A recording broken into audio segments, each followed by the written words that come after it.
Madadaan ako dito sa Balawan, La Union, Trippers. Dito ako mismo sa Beans and Waves pumapasyal. Dito kay Kenneth, ayan o. Meron sila ditong coffee at non-coffee drinks. So, pwede kayo tumambay dito, Trippers, kung traveler ka.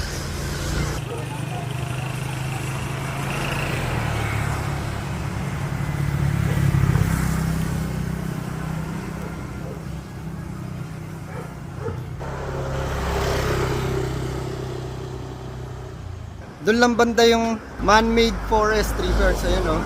Diyan.